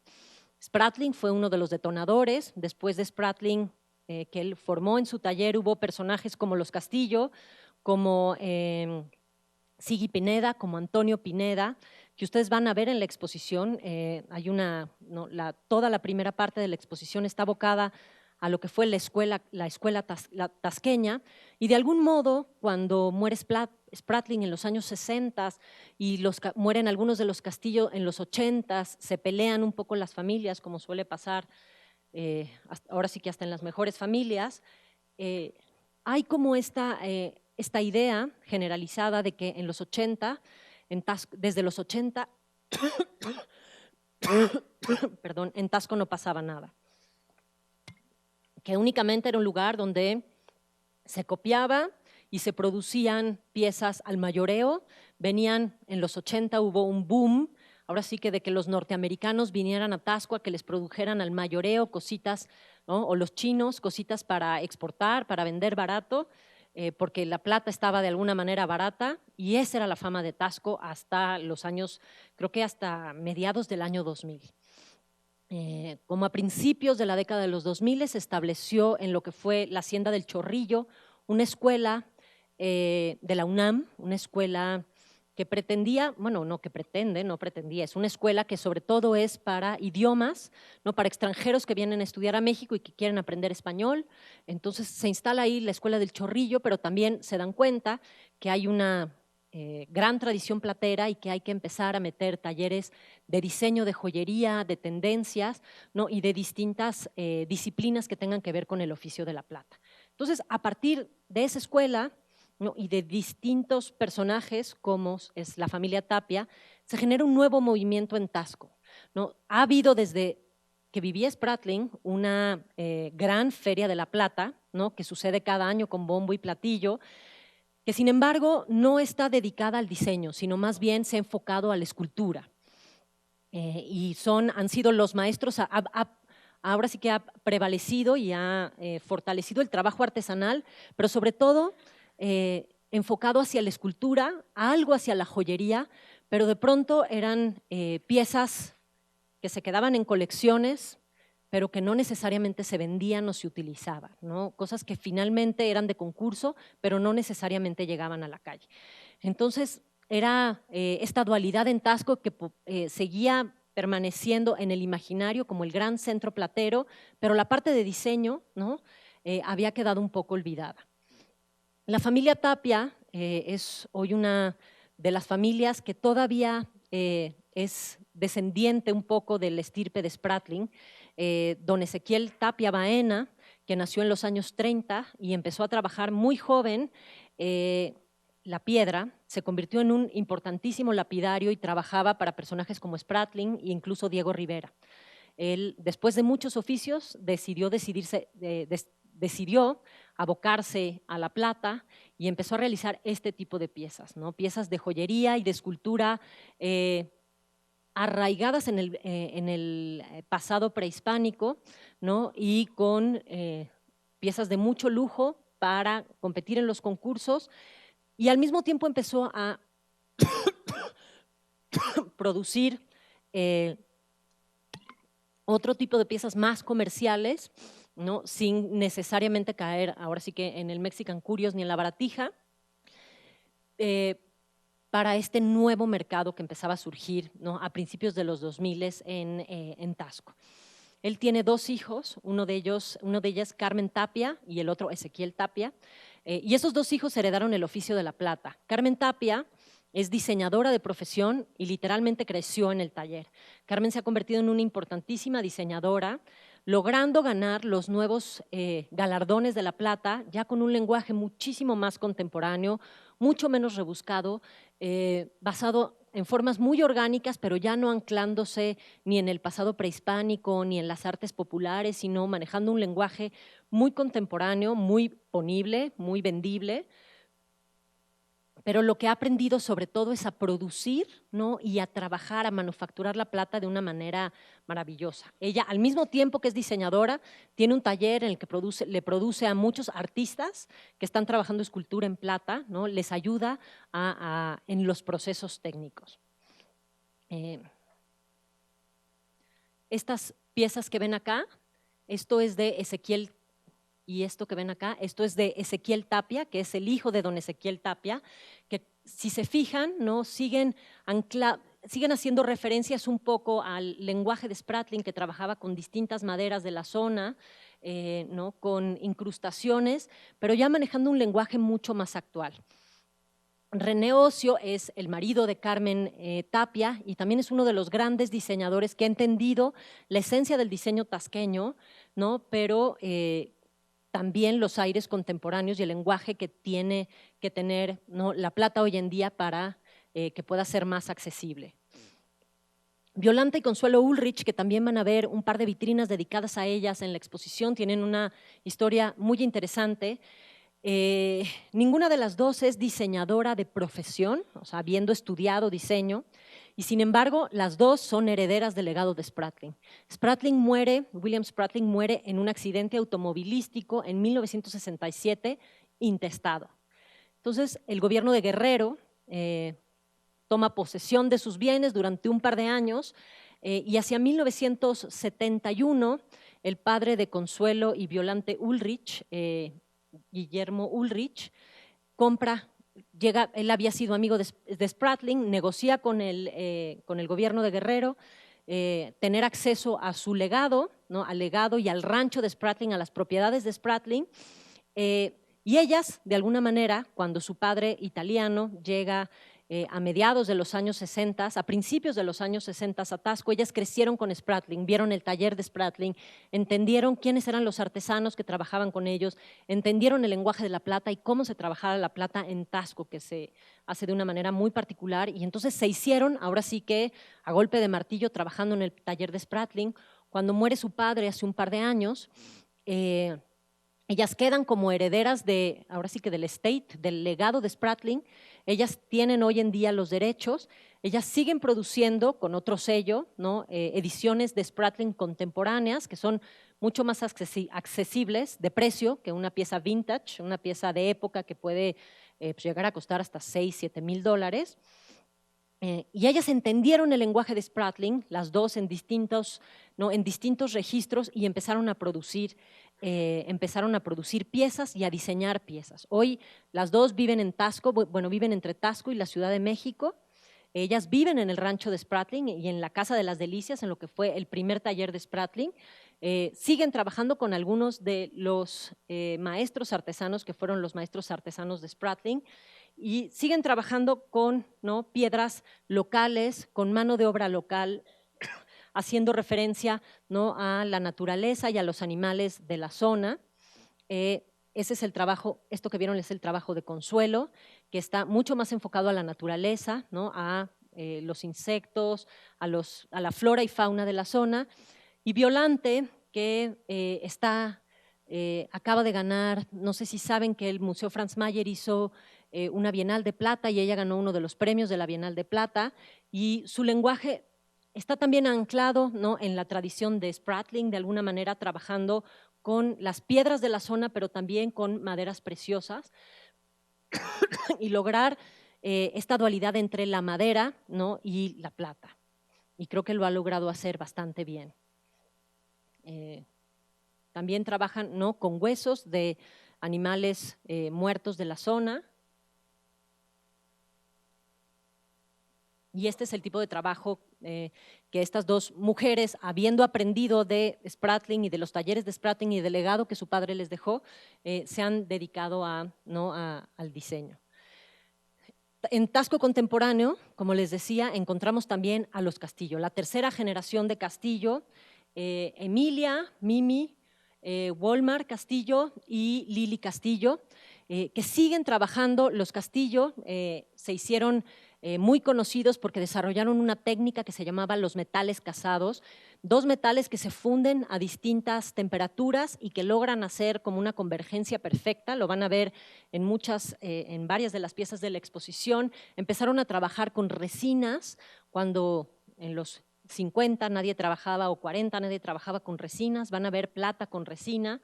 Empezaron a desarrollar unas técnicas muy interesantes, ¿no? Muy novedosas, y estas tres generaciones de Castillo con líneas más contemporáneas, ¿no? Lenguajes mucho más actuales, pero siguen trabajando, ¿no? Con ese lenguaje con esas técnicas de metales casados,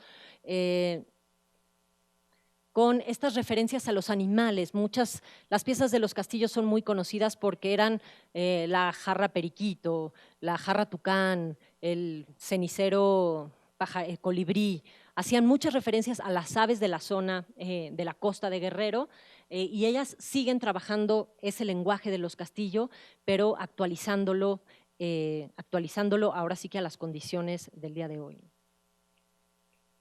Si se fijan, ¿no? Esta es una pieza de Walmart Castillo, ¿no? Las líneas y las formas son mucho más cuadradas.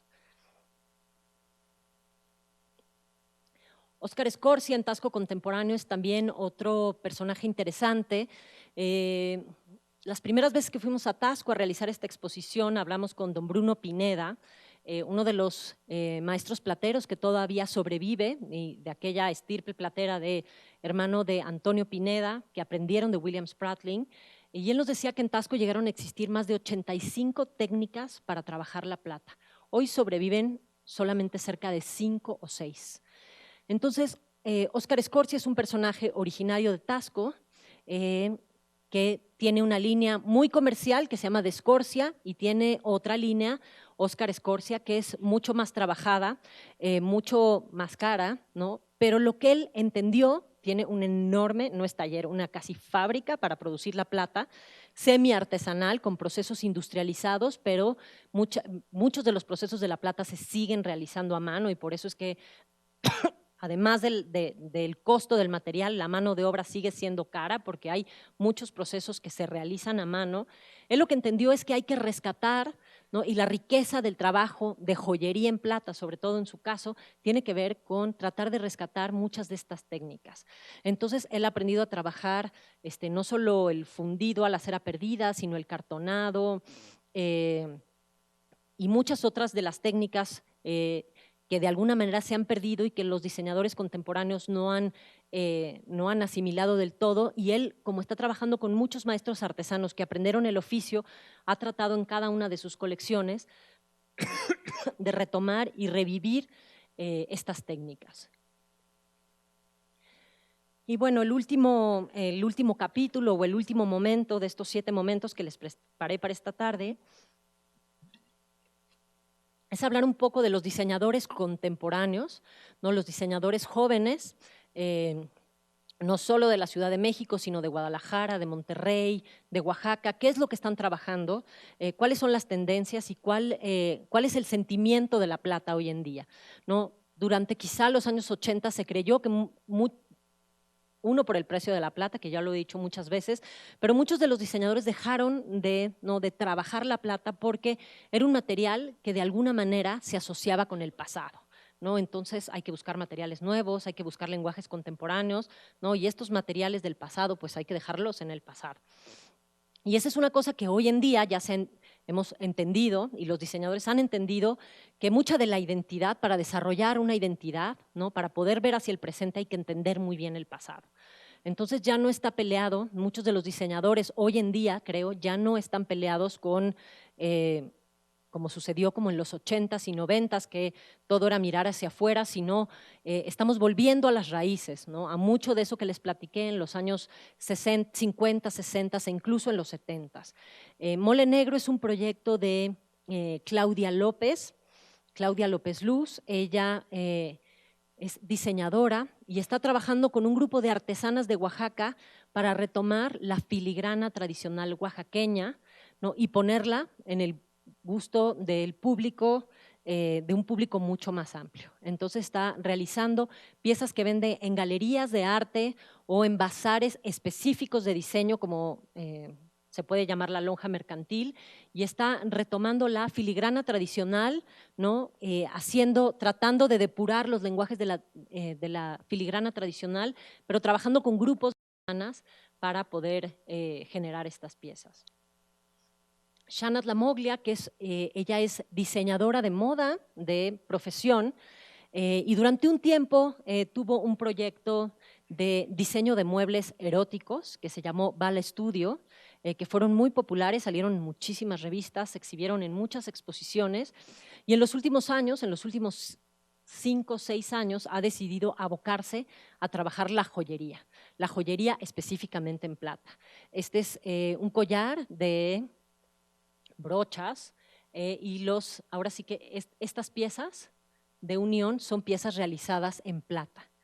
Y como realiza este tipo de trabajo, y esto es vidrio, entonces es retomar esos materiales, ¿no? Que de alguna manera en el imaginario se entienden como materiales artesanales para generar una pieza con un lenguaje súper actual, muy contemporáneo, una pieza que pudiera asociarse con lo popular, no el arte popular, sino con la cultura popular, la cultura de la calle, pero que al mismo tiempo está terminada a mano y es una pieza única. Pero no nada más realiza este tipo de piezas que son muy artesanales, sino que también, y esto es aquí cuando ya vemos la parte de la plata como sí sigue siendo artesanal, pero hay procesos de tecnología como estas piezas que están ya diseñadas en Rhino. Los que sean diseñadores sabrán que es como el AutoCAD de los diseñadores, ¿no? El programa de computación en el que tú puedes diseñar y perfeccionar cualquier pieza y después ya producirla pues casi industrialmente. Algunos de los procesos, sobre todo de acabado, serán a mano, pero ya hoy este tipo de piezas, por ejemplo, de Shanat Lamoglia, son completamente diseñadas en computadora. Ya no es ese trabajo tan manual del taller de Spratling que había para realizar una sola pieza, había 15 personas, uno ponía el broche, el otro ponía la piedra, el otro tallaba, el otro ponía, ¿no? Martillaba, eran, no sé, hasta 15 personas para realizar los procesos, los distintos procesos de una sola pieza. Estas piezas ya están realizadas, ¿no? Diseñadas a través de un programa de computación. Sabido Bastieris, que es Víctor Sabido, un personaje en Mérida, que era contador, y él por inversión compró una fábrica de plata, un pequeño taller de plata en Mérida, donde empezó a maquilar para marcas extranjeras. Venían y le encargaban collarcitos y cositas de plata y él maquilaba. Y se empezó a enamorar tanto del material que empezó a hacer investigaciones, contrató químicos y hace un par de años ya patentó un hilo de plata que puede tomar, a través de unos distintos procesos químicos, puede tomar distintos colores. Es un hilo que es 99% plata, tan delgado como un cabello, y que puede, ahora sí que a través de procesos químicos, puede darle color a la plata sin que la plata se oxide. Entonces, esto que ven aquí, lo negro, lo blanco y lo gris son ya hilos de plata ensamblados unos con otros hasta crear como un alambre mucho más grueso. Lo que ven aquí también, ese es hilo de plata ya con este proceso que él patentó de darle el color a la plata. Todo lo que ven de colores es hilo de plata. Y bueno, para terminar, Víctor Fossado III, como que se han dado cuenta, mucha de la plata hoy en día es algo que se va, ahora sí que pasando de generación en generación. al final el legado de la plata, ¿no? Sigue siendo una cosa familiar, sigue siendo una cosa que se va aprendiendo en los talleres, no todos necesariamente, pero sí hay como una fuerte influencia y una fuerte influencia hacia ello, ¿no? Víctor Fossado III, hijo de Víctor Fossado Vázquez, el personaje que les conté del Bazar del Sábado, vive en Cancún hoy en día, diseña desde Cancún y tiene una fuerte influencia de su padre. Si se fijan, sus líneas son mucho más contemporáneas, tiene un lenguaje menos críptico que el lenguaje que tenía Víctor Fossado, pero sigue teniendo todas estas referencias a las formas orgánicas, casi surrealistas, que manejaba Víctor Fossado Vázquez en sus piezas.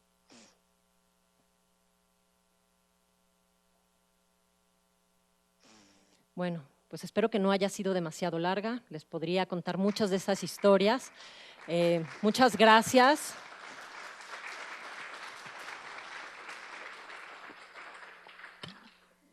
Y si tienen dudas, preguntas o comentarios, estaré encantada de responderlos.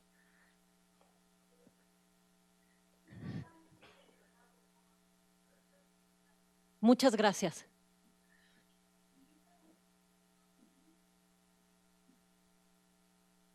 Sí, claro. Sí, el Bazar del Sábado tiene como un patio central y en una de las esquinas ellos siguen teniendo, no siempre hay porque ahora sí que depende de cuánto se tarden, siguen siendo piezas que se hacen a manita, ¿no? Entonces se tardan mucho en realizar una y otra. ¿Perdón? La base es madera. La base es madera. Y luego los milagritos. Ya no son los milagritos antiguos, ahora trabajan con milagritos contemporáneos y no todos son de plata. Tienen piezas de plata y piezas que solo son plateadas, pero trabajan cajas, trabajan cruces y sí, todavía están ahí. Las hijas de Khaled Muyáez, las dos, ellas siguen atendiendo personalmente el puesto del bazar. Gracias.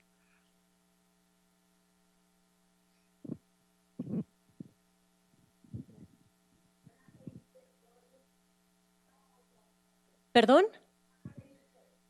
Todavía está en Santa Clara, sí, ella todavía está en Santa Clara y sigue trabajando con la comunidad, sí. ¿Me permite un segundito? Le llevo perdón. el micrófono. El oro ahorita está muy caro, el metal del oro está muy caro ahorita. Y es un momento bueno para que la plata se trabaje, se fabrique, se hagan piezas como las que ahorita hemos estado viendo.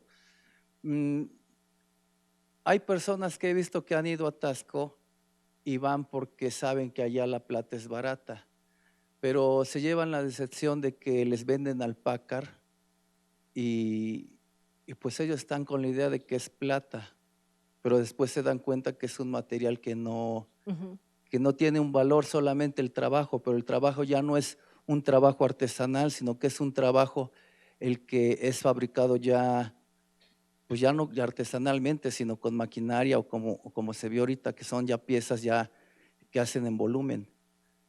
Por lo regular, el trabajo que conocemos, que se conoce de la joyería, es el trabajo vaciado en cera, ¿sí?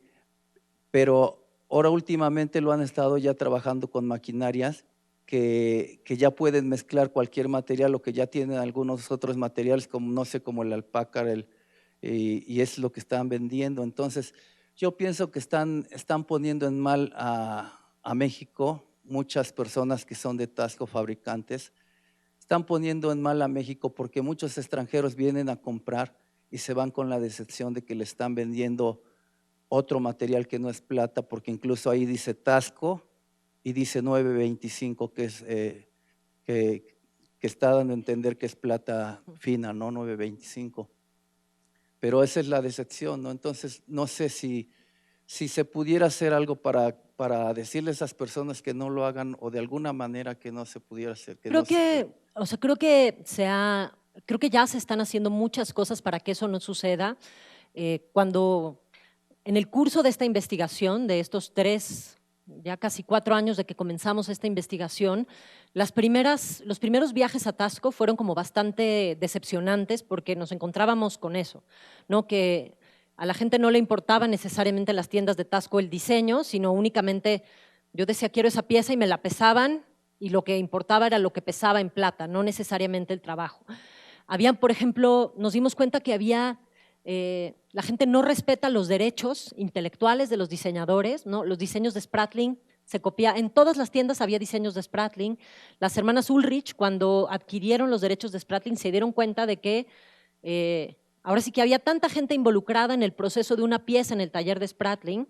Imagínense, en 1938 llegó a tener más de 100 personas él en su taller, en 38. Y producían para el 41, producían más de 15 diseños nuevos. O sea, las piezas de Spratling eran piezas que ahora sí que de diseño, o sea, eran originales múltiples, no hay una pieza única. Ustedes lo que van a ver aquí en la exposición, seguramente hay 100 collares como esos, ¿no? Porque eran piezas de diseño, eran originales múltiples, ¿no? Como puede ser, como es el diseño y la fotografía.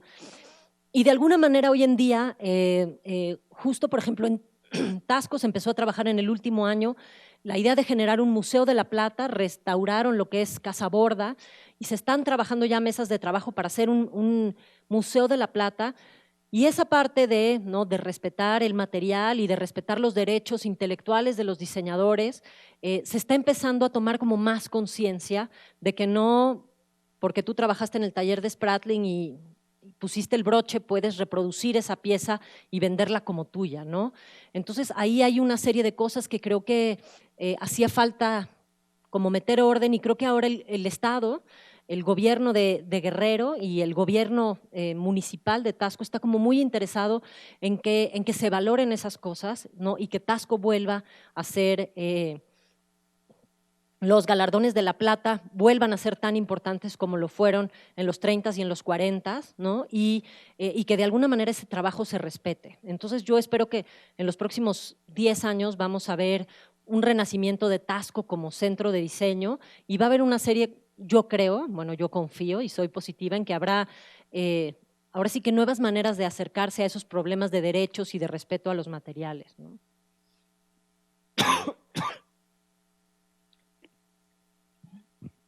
Buenas tardes. Gracias por la exposición, estuvo muy bonita, muchas felicidades. Muchas gracias. Y la pregunta es, ¿usa usted alguna técnica ya cuando decide el montaje de su exposición, alguna técnica o criterio?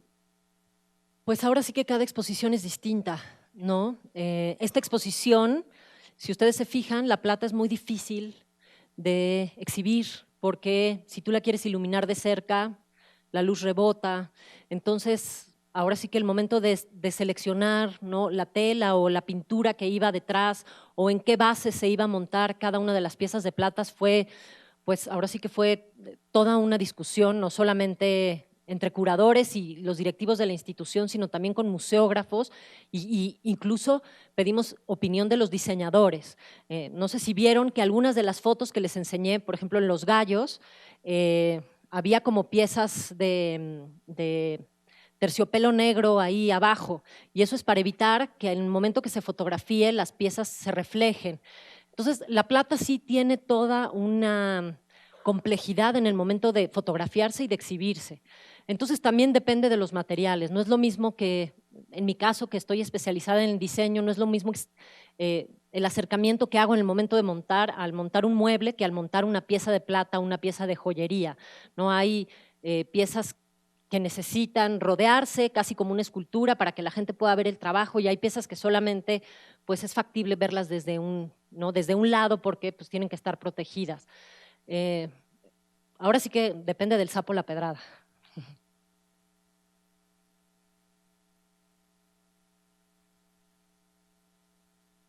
Buena tarde. Es una pregunta más personal, ¿no? Estaba leyendo sobre tu biografía el otro día. Estudiaste literatura iberoamericana, si no mal recuerdo. La pregunta es cómo das el salto, ¿no?, a ser curadora y cómo se llega a ser curador para los que están interesados, ¿no? ¿Cómo es el salto y cómo se llega ahí? Pues hasta hace un par de años en México, cómo di el salto fue casi de casualidad. Pero hasta hace un par de años en México no existía una formación, ahora sí que, perdón, la redundancia, una formación formal de curador dentro de una institución universitaria. Hoy, hace 2 años, la UNAM abrió con el Instituto de Investigaciones Estéticas y el MUAC, el Museo Universitario de Arte Contemporáneo, abrió una maestría de Historia del Arte con especialización en estudios curatoriales, y ahí ya hay curadores ya hay una formación de curador desde la institución. Hasta mi generación, los curadores que existimos en México, nos formamos en el oficio. Yo salí de letras y por casualidad me tocó hacer mi servicio social en el Museo Tamayo y me fascinó el trabajo del museo, ¿no? Encontré que a través de la escritura me podía acercar a las distintas piezas de arte y empecé ahí a trabajar, a partir del Tamayo, a trabajar en el museo, y pasé por todos los departamentos: registro de obras, servicios educativos, relaciones públicas, hasta ahora sí que toparme con el oficio del curador y entender que el curador en México, más que un pensador o un generador de exposiciones, es más bien un agente cultural que se dedica. Yo trabajo de manera independiente para muchas instituciones y hay desde que barrer hasta pegar el vinil, hasta conseguir fondos y hasta tratar con el artista y hasta hacer la investigación. Entonces, la verdad es que es una profesión que tiene muchísimas facetas. Yo creo que vamos a entrar en un nuevo momento en México ahora que hay una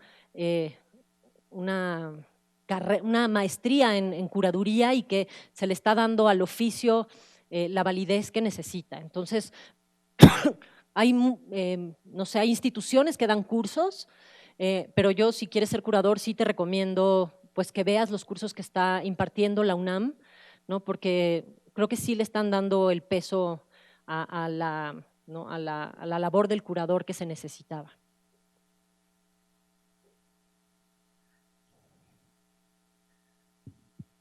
Buenas tardes, muchas gracias por esta exposición que nos ha hecho. Me encanta el trabajo, yo soy de Taxco también. Y bueno, en cuanto a lo que comentaba, ¿no? de la cuestión esta de la alpaca o el plateado que se vende, pues yo creo que responde a la misma circunstancia que se vive en Taxco, ¿no? Los sábados es el contexto, es un negocio informal, de eso vivimos allá, y creo que es una cuestión, o sea, responde a la informalidad misma. O sea, te puedes encontrar cosas que son de plata a buen precio de un artesano, como te puedes encontrar que es muy barato y obviamente no es plata, ¿no? Pero bueno, eso creo que entra dentro de la informalidad misma. Ahora, yo le quería preguntar acerca del antecedente antes de Sprackling, ¿no? Si había una producción, un diseño, ¿qué cosa había antes en Taxco, antes de Sprackling? Porque bien sabemos que él es el que le da como que luz y proyección, ¿no? Al ser estadounidense, al haber estado en Europa, traía obviamente y hace esa combinación entre lo prehispánico y digamos que lo contemporáneo de su momento. Y la cuestión, bueno, y la cosa sería, más allá de los Castillo y de los que, bueno, siempre mencionan como legados de Sprackling, porque al final vemos que es Sprackling y su legado pero yo creo que también se creó una cultura platera al final, ¿no? Y yo creo que sí, haciendo réplicas y quizá ya no tienen la originalidad misma, pero es una gran cultura platera en todas las casas. Allá en una casa está la cocina, a un lado el tallercito, y si es copia o recopia de lo que venden, pues yo creo que es la misma dinámica del mercado. Y hoy sabemos que realmente los negocios que en Taxco, digamos que son funcionales, pues entraron directamente en las dinámicas, ¿no? de mercantilidad de toda la plata de Guadalajara, cuánto no entra y cuánto no es mayoreo. O sea, mucha gente de Puebla, de todo el país va a comprar y se quiere cosas baratas. El consumo mexicano promedio se lleva lo más barato.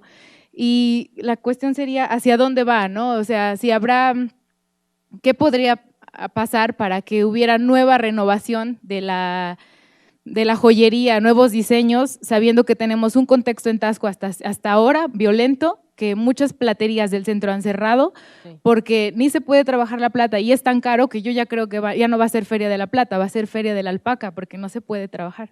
Bueno, es todo y gracias. Gracias. Pues a raíz de esta investigación nos dimos cuenta que en efecto hubo varias cosas antes de Sprackling. Eulalia Guzmán, que fue esta antropóloga, de estas primeras mujeres antropólogas, ¿no? incluso antes de la Revolución, no fue Spratling, sino fue Eulalia Guzmán, la primera que llevó el trabajo platero, y eso va a ser bien interesante cuando venga Juan Coronel, porque él encontró en archivos muchas referencias a ese trabajo que hizo Eulalia Guzmán en Taxco, ¿no? Para empezar a formar artesanos y a detonar la industria y el diseño de plata desde mucho antes de Spratling. Entonces, esa es una parte como bien interesante y sí hubo trabajo, bueno, sabemos que, ¿no? Que desde, ahora sí que los talleres Borda, sabemos que desde la colonia Taxco había sido un centro platero, pero a principios del siglo XX fue Eulalia Guzmán quien llevó el trabajo platero y quien entendió que ahí había que detonar un centro de diseño. Y esa es una parte bien interesante porque no se había contado bien en los libros y yo espero que, no sé si para finales de que termine la exposición, pero después esta exposición va a ir a Oaxaca y si no es aquí, yo espero que en Oaxaca el libro que acompaña la exposición esté ya publicado. Nos hemos tardado mucho porque ha sido, como les decía, muy complicado fotografiar y muy complicado como corroborar todas las fuentes porque fue una investigación completamente nueva, ¿no? Este acercamiento al diseño, pero yo espero que eso se vaya a poder leer en ese libro que vamos a sacar pronto, ya está. No está todavía en imprenta, pero yo espero que la semana que entra. Y yo creo, hablabas de ese contexto, mis primeras visitas a Taxco, digo, yo conocía bien, Taxco me era familiar, pero ya al ir y visitarlo con otros ojos, pues fue, al principio llegamos en un momento en que el momento de la violencia era terrorífico, no había nadie abierto, nadie nos quería ver, ¿no? Pero después la gente fue muy amable, el contexto se suavizó, hicimos muchísimos viajes, muchísimas entrevistas, y yo creo que Taxco está viviendo, o sea, hay esa creencia, no, está viviendo un momento muy interesante. Por un lado, digo, el gobierno y el Estado está consciente que hay que generar proyectos de alguna manera sociales y culturales para resarcir, ¿no? Esa violencia que hemos tenido en los últimos años, y yo sí creo que están poniendo un énfasis especial en el diseño en plata y en revivir esa cultura platera. Digo, parte de lo que se les decía es, todo el año pasado, o por lo menos hasta diciembre, en Taxco se estuvieron haciendo mesas con especialistas, unas a puertas abiertas, otras a puertas cerradas, porque la idea es convertir la Casa Borda en el gran Museo de la Plata, que México no tiene, ¿no? Y que sea Taxco el centro. Y se está trabajando en ello con especialistas norteamericanos, con especialistas europeos, con gente de Taxco, con los cronistas de Taxco, con los diseñadores de Taxco, y son los diseñadores y los productores de Taxco quienes están pidiendo que eso suceda, y quienes están sosteniendo, ¿no? Quienes te invitan personalmente a que vayas y te reciben en su casa para que estés en estas pláticas. Entonces, creo que ahí hay una parte que la sociedad de Taxco, ¿no? Y la sociedad platera está involucrada en que esto se transforme. La otra parte, no, o sea, yo creo, lo que hablabas tú de la informalidad y ¿no? Esta parte del mayoreo y las dinámicas del mercado, hay una parte que no va a cambiar, ¿no? Así como, ¿no? Mucha gente va a seguir utilizando gas y otra gente va a seguir utilizando gas, una gente gas LP y otra gente gas natural, y una gente va a comer orgánico y otra gente va a comer del súper. O sea, pero creo que hoy estamos entrando en unas nuevas dinámicas de mercado y de responsabilidad social.